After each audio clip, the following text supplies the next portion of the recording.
transmitiendo desde la ciudad de Chihuahua, con más de 100,000 watts de potencia. Ya comienza el podcast de historia favorito de nadie, con su anfitrión, Alex Martínez. Esto es Hablemos de Historia.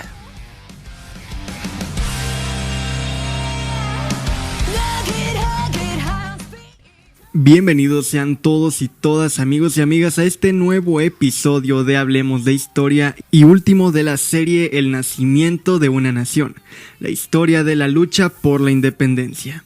Hemos llegado a esta última entrega de esta saga que nos ha llevado desde los años anteriores a 1810, cuando inició todo, y ya estamos en 1821, el año en que se consuma nuestra independencia. Fechas que son olvidadas, pero hoy aquí te las contaremos. Ponte tus audífonos, yo soy Alex Martínez, estás en Hablemos de Historia, comencemos. Un 27 de septiembre de 1783 nació en Valladolid, hoy Morelia, Agustín Cosme Damián de Iturbide y Aramburu, mejor conocido simplemente como Agustín de Iturbide. Ingresó en el seminario tridentino para estudiar gramática latina, pero abandonó los estudios cuando tenía 15 años de edad, para trabajar en la administración de la hacienda de su padre, José Joaquín de Iturbide. En 1800 se integró en el servicio militar como alférez del Regimiento Provisional de Valladolid, el cual estaba bajo el mando del conde del Rul. El 27 de febrero de 1805 contrajo matrimonio con Ana María Josefa Huarte y Muñiz, hija de Isidro Huarte, un español peninsular, intendente provincial del distrito y a la vez nieta del marqués de Altamira.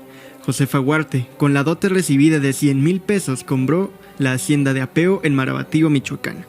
Durante la crisis política de 1808, Iturbide simpatizó con el movimiento golpista encabezado por Gabriel de Yermo, y en 1809, con el grado de teniente, fue partícipe en la represión de la Conjura de Valladolid, que encabezaron los conspiradores José Mariano Michelena y José María García Obeso, como recordarás. En octubre de 1810, durante la toma de Valladolid, se negó a colaborar con el alzamiento de Miguel Hidalgo, quien le había ofrecido el rango de teniente general. Ante el avance de los insurgentes, decidió huir a la Ciudad de México. Tiempo después, si recuerdas, participó en la batalla del Monte de las Cruces bajo las órdenes de Torcuato Trujillo. Su actuación fue premiada por el virrey Venegas, quien lo nombró capitán de la compañía de Huichapan del batallón de Toluca. Su trayectoria se distinguió por sofocar varias insurrecciones de rebeldes que luchaban por la independencia de México. En 1811 fue destinado al sur del país, donde combatió contra las guerrillas independentistas de Albino García Ramos, a quien capturó en 1812, y de Ramón López Rayón, a quien derrotó en el puente de Salvatierra en 1813. Ese año recibió los despachos de coronel y continuó combatiendo contra los independentistas como comandante general de la provincia de Guanajuato. En 1815 derrotó a Morelos, pero fue vencido en el Cóporo por Ignacio López Rayón. Sus logros le valieron el ascenso a coronel, pero tras una serie de denuncias en su contra, sumadas a nuevas protestas de los comerciantes de Guanajuato, llevaron al virrey Félix María Calleja a destituirlo en 1816, acusado de malversación de fondos y abuso de autoridad. Aunque fue absuelto por mediación del auditor de Guerra Real, no regresó al ejército, sino que se retiró a sus propiedades en Michoacán. Al año siguiente, se estableció en la Ciudad de México, en donde estuvo inactivo durante un tiempo. Mientras todo esto sucedía en Nueva España, aunado a los remanentes de la insurgencia vistos en el episodio anterior, en la metrópoli las cosas se convulsionaban cada vez más. El 1 de enero de 1820, el coronel Rafael de Riego, en las Cabezas de San Juan, junto a otros oficiales liberales, proclama la Constitución de Cádiz de 1812. El movimiento se debilita y en marzo está al borde del fracaso, pero en Galicia se producen varios levantamientos que se unen proclamando también la vigencia de la Constitución gaditana. El efecto es seguido en diferentes puntos de España. El 7 de marzo, los sublevados y el pueblo ocupan los aledaños del Palacio Real de Madrid, por lo que el rey se ve obligado a aceptar la Constitución. Esta Carta Magna sirvió como la primera constitución de la historia española como tal. Ya antes, durante la ocupación francesa, los invasores habían promulgado otra, pero al ser impuesta por ellos, no es tomada muy en cuenta, aunque ahí está. Esta constitución de 1812 se caracterizó por un alto grado de liberalismo para su época, que afectaba los intereses de las clases conservadoras y privilegiadas de las sociedades de todas las Españas. En Nueva España, que es nuestro caso, los sectores conservadores deseaban evitar la aplicación de las medidas radicales que estaban impulsando los diputados en las Cortes de Madrid. Por el otro lado, los liberales novohispanos quisieron aprovechar el restablecimiento de la Constitución para obtener la autonomía del virreinato. Los conservadores, conformados por la clase aristócrata y el clero, comenzaron a reunirse en el oratorio de San Felipe Neri. A dichas reuniones se les conoce como la conspiración de la profesa y fueron dirigidas por el canónigo Matías de Monteagudo. Se trazaron diversos planes durante el desarrollo de los acontecimientos que ocurrieron en la metrópoli, siendo el último la proclamación de la independencia de Nueva España para establecer una monarquía, la cual sería dirigida por un infante de España. Para realizar este propósito se requería un jefe militar de prestigio en el ejército y que mereciese confianza absoluta de los conservadores. De esta manera, los participantes de dichas reuniones convencieron al virrey Juan Ruiz de Apodaca para que designara a Agustín de Iturbide como comandante general del sur. El 9 de noviembre de 1820, con motivo de la renuncia del comandante en funciones, Gabriel de Armijo, el virrey mandó llamar a Iturbide para sustituirlo. El día 13 de noviembre se le fue otorgado y el 15 de noviembre, un día antes de salir hacia el sur, el nuevo comandante fue reiterado en el cargo. Además solicitó el grado de brigadier y la asignación del antiguo regimiento de Celaya, el cual le fue concedido. Mientras tanto, los liberales planeaban que el compadre de Iturbide, Juan Gómez Navarrete, recién elegido diputado a las Cortes, promoviera un plan de independencia en Madrid, que consistía en llamar a uno de los miembros de la familia real para gobernar México. Al mismo tiempo que esto ocurriera, Iturbide debía marchar al sur con sus tropas, supuestamente para combatir al general Vicente Guerrero, pero también para convencerlo de unirse a un nuevo plan que conciliaba tanto los intereses y posiciones de los liberales como de los conservadores. Tras una serie de combates contra Guerrero y Pedro Asensio, en los que comprobó que los insurgentes tenían la ventaja sobre el conocimiento del terreno, Iturbide decidió adelantar el plan que había dado a conocer a sus capitanes, y envió a Vicente Guerrero una carta el 10 de enero de 1821, en la cual le proponía una alianza. Sin andar con preámbulos, que no es el caso, hablaré con franqueza, que es inseparable de mi carácter ingenuo. Soy interesado como el más en el bien de esta Nueva España, un país en que, como usted sabe, he nacido, y debo procurar por todos medios su felicidad. Usted está en caso de contribuir a ella de un modo muy particular, y es cesando las hostilidades y sujetándose con las tropas de su cargo a las órdenes del gobierno, en el concepto de que yo dejaré a usted el mando de su fuerza, y aún le proporcionaré algunos auxilios para la subsistencia de ella. En el documento informó a Guerrero que los antiguos insurgentes José Sixto Verduzco, Nicolás Bravo e Ignacio López Rayón habían sido liberados de su prisión, que diputados novohispanos habían partido a España para manifestar en el Congreso de la Península y ante Fernando VII el deseo de que algunos de los infantes gobernasen España. Guerrero, que había rechazado una oferta de indulto con anterioridad, tomó con cautela la propuesta de Iturbide y le respondió en una carta fechada el 20 de enero, donde le expresó las razones de la insurgencia, las inconformidades de los americanos y reiteró que su causa era la independencia y la libertad.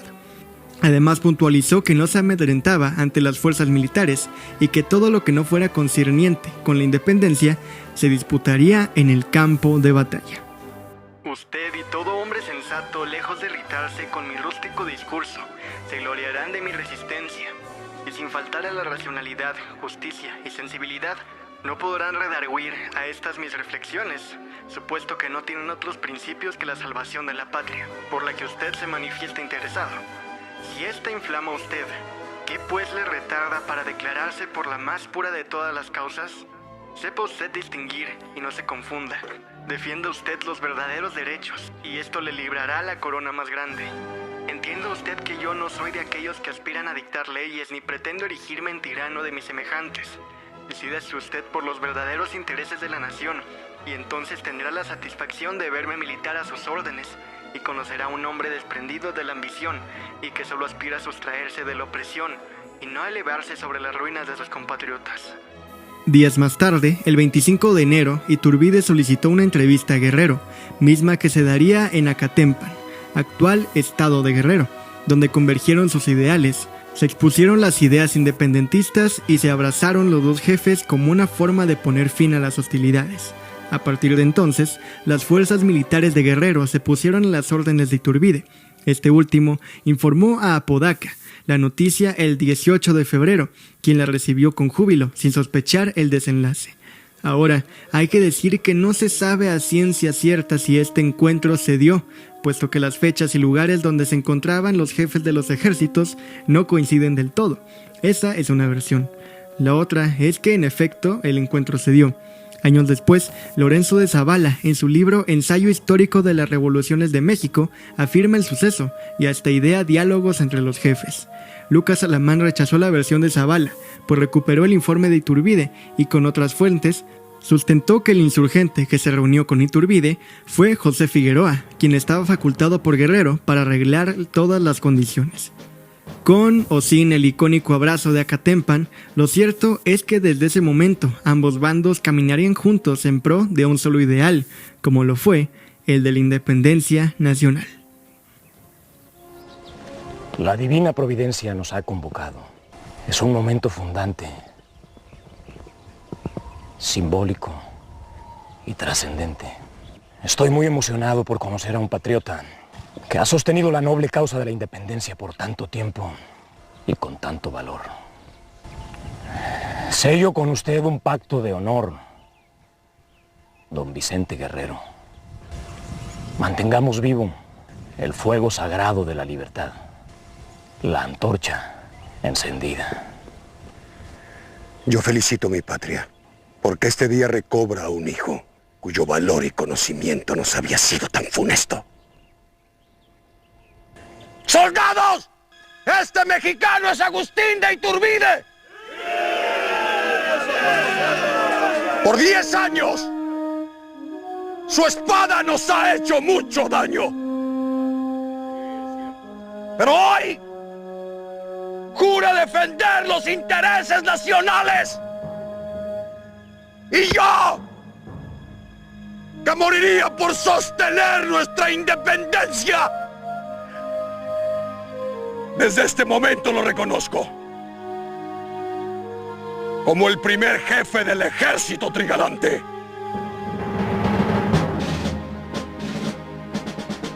¡Viva la independencia! ¡Viva! ¡Viva la libertad!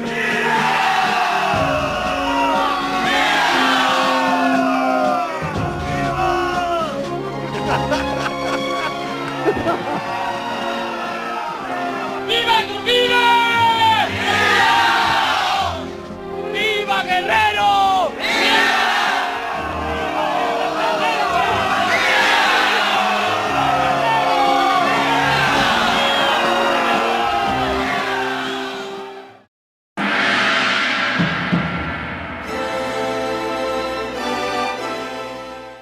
El 24 de febrero de 1821 se proclamó el Plan de Iguala, un programa político de 24 puntos, cercano tanto a los tradicionalistas católicos como a los liberales. Entre los puntos más importantes se declaraba la independencia de Nueva España, se proponía un régimen monárquico moderado constitucional, adecuado a la entidad y cuyo trono era ofrecido a Fernando VII de España o a alguno de sus hermanos, así como a la exclusividad de la religión católica, sin tolerancia de ninguna otra. Iturbide envió el documento al virrey Apodaca, al arzobispo Pedro de Fonte, al canónigo Matías de Monteagudo, a los oidores Isidro Llanes, al síndico Juan Francisco Azcárate y Lezama, ¿te acuerdas de él?, así como a otros personajes importantes de la capital. Propuso además formar la junta gubernativa, tal y como lo señalaba el punto 5 del documento. En una carta particular dirigida a Apodaca, Iturbide le pidió presidir la junta gubernativa. Le expuso que no creía que Fernando VII hubiese jurado voluntariamente la Constitución de Cádiz y que si el monarca o su familia accedían a gobernar Nueva España, se podría redactar una constitución moderada, la cual permitiría el fuero del clero y reintegraría las preeminencias de las que habían sido despojados los miembros de la Iglesia. Para sostener el plan, se conformó el llamado Ejército Trigarante, que reunía a las tropas de Iturbide y de los insurgentes, y al que se irían uniendo poco a poco la mayoría de las demás guarniciones realistas del país. El 2 de marzo, Iturbide se reunió con sus oficiales en Celaya, se celebró una misa y se juró obediencia a la religión, a la independencia y a Fernando VII. En la capital, el 3 de marzo, el virrey Apodaca publicó una proclama para exhortar a los habitantes para no leer los planes seductores emanados del jefe rebelde, los cuales eran contrarios a la constitución que se había jurado 8 meses antes. El mismo día, también el Ayuntamiento de México publicó una proclama dirigida a los habitantes para resistir los ataques e intrigas del servil despotismo, en sus propias palabras, y exhortándolos en nombre de la religión a permanecer fieles al rey y a las autoridades legítimas. Los absolutistas que habían participado en la conspiración de la profesa vieron con recelo que el plan de Iguala desvanecía sus ilusiones y trastornaba sus planes. Irritados, se unieron al gobierno con la tarea de reprimir a Iturbide. El 14 de marzo, el virrey declaró que Iturbide estaba fuera de la protección de la ley y ofreció un indulto general a quienes hubiesen jurado el plan de Iguala, siempre y cuando reiterasen su juramento a la Constitución y fidelidad al rey. En la Ciudad de México se conformó el Ejército del Sur, con una tropa de 5,000 hombres, inicialmente bajo el mando del mariscal de campo Pascual de Liñán y del brigadier Javier de Gabriel. El coronel José Gabriel de Armijo fue nombrado nuevamente comandante general del sur, y a la milicia se le unieron el batallón de Castilla del coronel Francisco Evia, el batallón del infante Carlos, parte de la caballería del regimiento del Príncipe, y el coronel Juan Rafols, que se encontraba en Tejupilco. Las primeras acciones militares tuvieron lugar cuando el cura de Jalapa, José Martínez, obligó al coronel realista José Rincón a retroceder hacia Orizaba en busca de la ayuda de Antonio López de Santa Anna. El 25 de marzo, el ex insurgente Francisco de Miranda, en combinación con José Joaquín de Herrera, lograron la capitulación de Santa Anna y Rincón, quienes a partir de ese entonces juraron el plan de Iguala. Nicolás Bravo comenzó su campaña en Chilpancingo, Chilapa e Izúcar.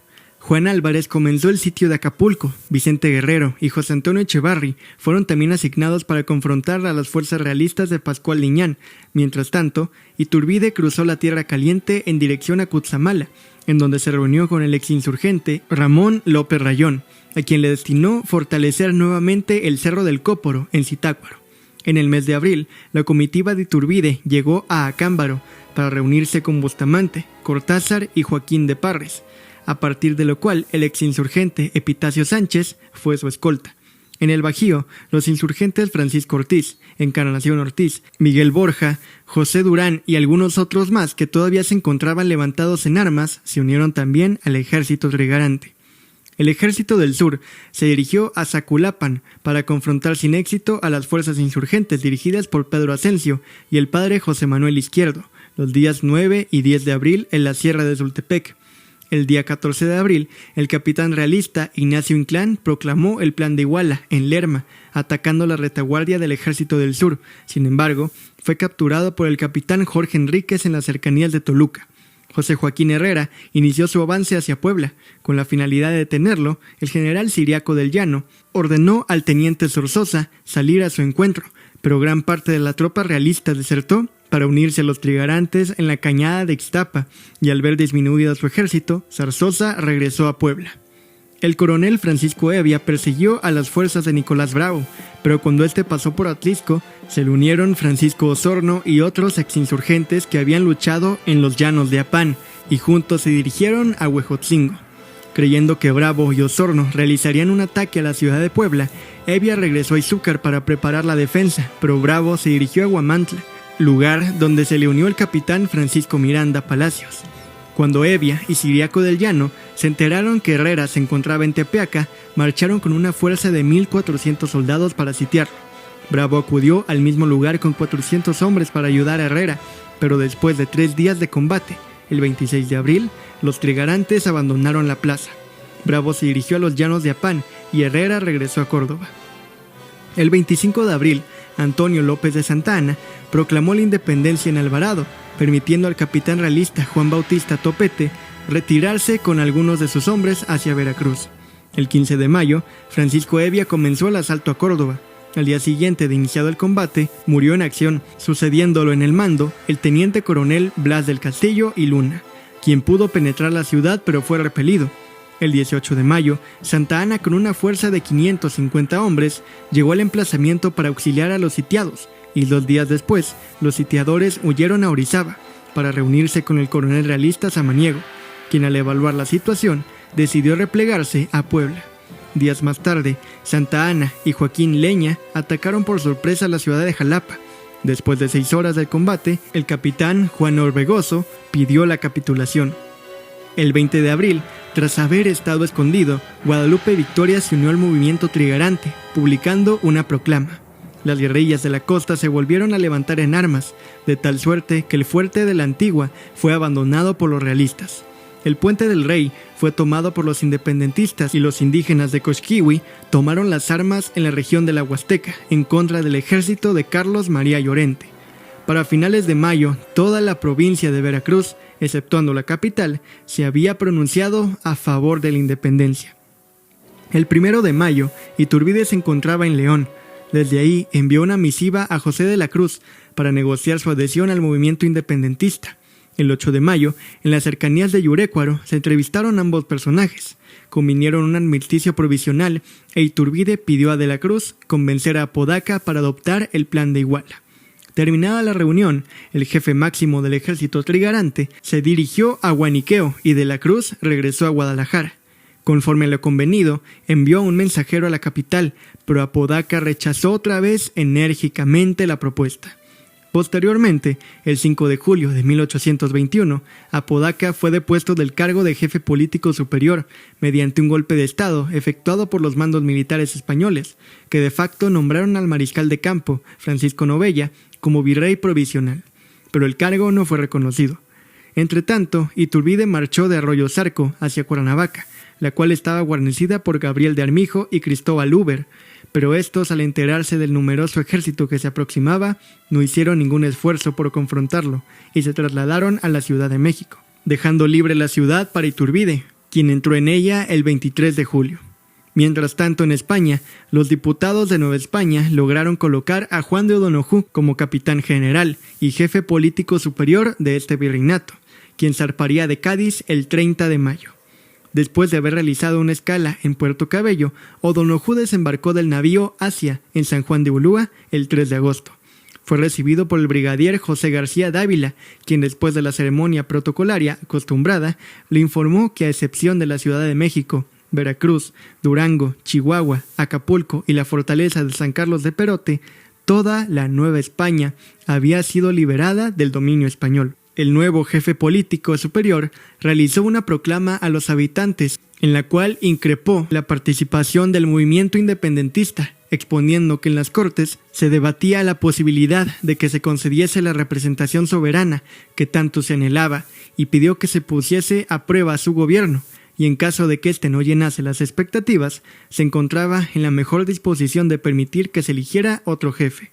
O'Donojú ordenó un cese a las hostilidades por parte de los realistas y envió a 2 emisarios con cartas dirigidas a Iturbide para celebrar una reunión. El 11 de agosto, el jefe máximo del ejército trigarante dio respuesta, señalando a la villa de Córdoba como lugar de la cita.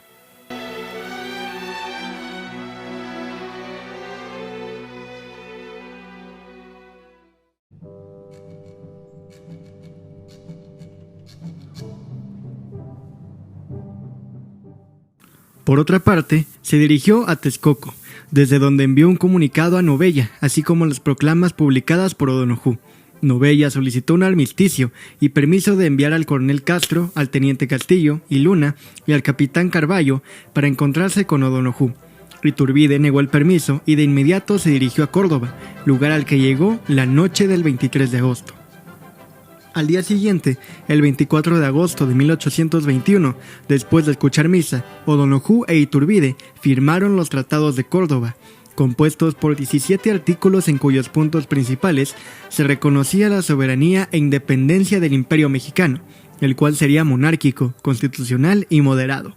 Sería llamado a gobernar Fernando VII o algún otro miembro de la Casa Real, y en caso de que ninguno de ellos aceptase, las Cortes del Imperio designarían al soberano. Mientras tanto, de acuerdo a lo estipulado en el Plan de Iguala, se formaría una junta provisional gubernativa. O'Donojú envió una copia de los tratados a Novella, quien al recibirlos en la capital celebró una junta general de guerra. Se argumentó que O'Donoghue no tenía facultades para firmar los tratados, los cuales debían ser ratificados por el Congreso, y que contradecían a las primeras proclamas hechas en Veracruz. Además, se concluyó que el jefe político superior debía acudir a la capital para explicar su postura. Fueron comisionados el doctor Alcócer y el coronel Castillo y Luna para notificar de forma personal a O'Donoghue la resolución de la Junta. El 7 de noviembre, Novella solicitó un armisticio para poder entablar el diálogo con O'Donoghue. Los comisionados presentaron la resolución de la Junta, solicitándole a la vez que éste debía reconocer a Novella con carácter de jefe político superior. La respuesta de O'Donoghue fue negativa e incluso se aludió a la violenta y criminal destitución de Apodaca. Novella entonces decidió entregar el mando a O'Donoghue, siempre y cuando este último lo recibiese con su carácter de capitán general, puntualizando que si el recién llegado traía instrucciones para hacer la independencia, podría actuar en consecuencia sin oposición de su parte. O'Donoghue, irritado, contestó que no reconocía la autoridad legítima de Novella, la cual le había sido usurpada a Apodaca. Ambas partes accedieron a reunirse en la hacienda de La Patera, cerca de la villa de Guadalupe, el 13 de septiembre, junta a la que asistió Iturbide. Después de 2 horas de reunión a puertas cerradas, Novella, en compañía de los miembros del ayuntamiento y de los diputados provinciales, dieron por válido el nombramiento de O'Donoghue. El armisticio entonces se prolongó hasta el día 16. Los participantes de la junta entonces regresaron a sus respectivos cuarteles. De vuelta en la capital, el 15 de septiembre, Novella hizo público el reconocimiento de O'Donoghue como nuevo jefe político superior. Se giraron órdenes para liberar de prisión a los simpatizantes de la independencia, se restableció la libertad de prensa y se permitió el libre tránsito de acceso a la ciudad. El día 16 de septiembre, desde Tacubaya, O'Donoghue anunció la terminación de la guerra. Iturbide publicó entonces una proclama invitando a la población a reunirse bajo las banderas de la libertad para que así participasen de los beneficios de la victoria. Tacubaya fue también la residencia temporal de Iturbide y O'Donoghue. Fueron visitados por los miembros de la Diputación Provincial, del Ayuntamiento, del Cabildo Eclesiástico, del Consulado, y así como el gobernador de Michoacán, Manuel de la Bárcena, entre otros más, quienes aspiraban a formar parte del nuevo gobierno. De esta forma se escogieron a los 38 miembros de la Junta Provincial Gobernativa, pero no fue llamado ninguno de los ex-insurgentes para tomar parte. Los días 22 y 25 de septiembre se efectuaron 2 sesiones preparatorias. Del 21 al 24, las tropas expedicionarias de España abandonaron la capital para establecerse en Texcoco y Toluca, lugares donde permanecerían hasta organizar su partida y el embarque hacia La Habana. El día 24, José Joaquín de Herrera ocupó el bosque de Chapultepec. El 25 entró a la ciudad Vicente Filisola y el 26 Juan de O'Donoghue. El 27 de septiembre de 1821, la división de Filisola salió de Chapultepec para reunirse con el grueso de las tropas del ejército trigarante en Tacuba. A las 10 de la mañana, el jefe máximo, Agustín de Iturbide, encabezó el desfile de entrada a la capital, avanzando por el Paseo Nuevo hasta la avenida Corpus Christi, en donde se detuvo en la esquina del convento de San Francisco, bajo un arco triunfal. El alcalde decano, José Ignacio Ormachea, le entregó las llaves de la ciudad. Desfilaron 16.134 efectivos, de los cuales 7.416 eran infantes, 7.955 dragones de caballería y 763 artilleros, quienes transportaban 68 cañones de diferentes calibres. Entre sus principales oficiales se encontraban Agustín de Iturbide, Pedro Celestino Negrete, Vicente Guerrero, Nicolás Bravo, Anastasio Bustamante, Miguel Barragán y Antonio López de Santa Anna. Una vez terminado el desfile en la Catedral de México, se celebró una misa en la cual se entonó un Te Deum. El 28 de septiembre, la Junta Provisional Gubernativa realizó su primera sesión en el Salón de Acuerdos del recién nombrado Palacio Imperial. Los 38 miembros se dirigieron a la catedral para jurar el Plan de Iguala y los Tratados de Córdoba. A las 9 de la mañana se llevó a cabo la firma del Acta de Independencia del Imperio Mexicano. La Junta eligió 5 miembros para formar una regencia, en la cual recayó el poder ejecutivo en Agustín de Iturbide como presidente y como vocales Manuel de la Bárcena, José Isidro Llanes, Manuel Velázquez de León y Juan de O'Donoghue. Pero este último murió de pleuresía el 8 de octubre, por lo cual fue sustituido por el arzobispo de Puebla, Antonio Joaquín Pérez. El 9 de octubre, Antonio López de Santa Anna llevó a cabo las acciones militares que lograron la capitulación de la fortaleza de San Carlos de Perote, El 15 de octubre, Isidoro Montes de Oca designó al coronel Juan Álvarez la misma tarea en el fuerte de San Diego, en Acapulco. El 26 de octubre, el gobernante interino de Veracruz, Manuel Rincón, se adhirió al plan de independencia.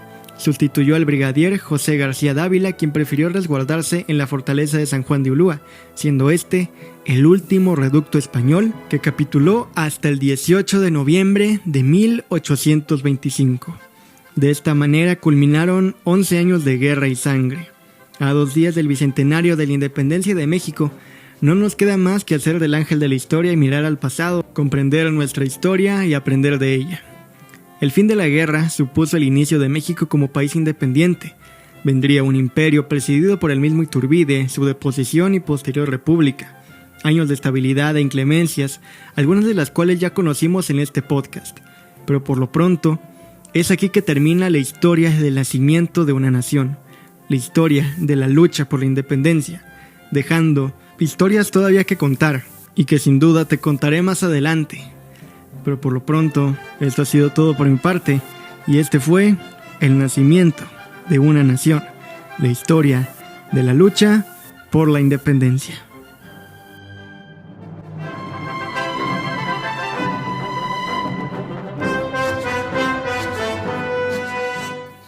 Y así es como terminamos este episodio de Hablemos de Historia y la serie de El nacimiento de una nación, la historia de la lucha por la independencia. Espero que esta haya sido de tu agrado, que hayas aprendido algo nuevo, que es la intención de ese proyecto. Me ayudarías demasiado compartiéndolo con tus amigos y familiares y siguiéndome en Instagram, donde estamos como @hablemospodcast, podcast con doble T, Facebook como Hablemos de Historia y TikTok como la letra H de Historia. Muchas gracias por haber escuchado este capítulo de Hablemos de Historia y te recuerdo que me puedes escuchar todos los miércoles a las 10 de la mañana, hora de Chihuahua, 11 de la mañana del centro de México y 9 hora del Pacífico en prácticamente todas las plataformas digitales. Ya sabes, a la misma hora y por los mismos canales. Y adivina qué. Ya se acerca el octubre históricamente misterioso, mes en el que te contaré historias por lo menos inquietantes de este mundo. Espéralo. Del 6 de octubre al 3 de noviembre. Yo fui Alex Martínez, no olvides usar cubrebocas, lavarte las manos, ahorrar agua, cuidar el planeta y hablar de historia. Yo me despido no sin antes desearte que la fuerza te acompañe siempre. Y nos escuchamos el próximo capítulo, ya en el octubre históricamente misterioso. Hasta pronto.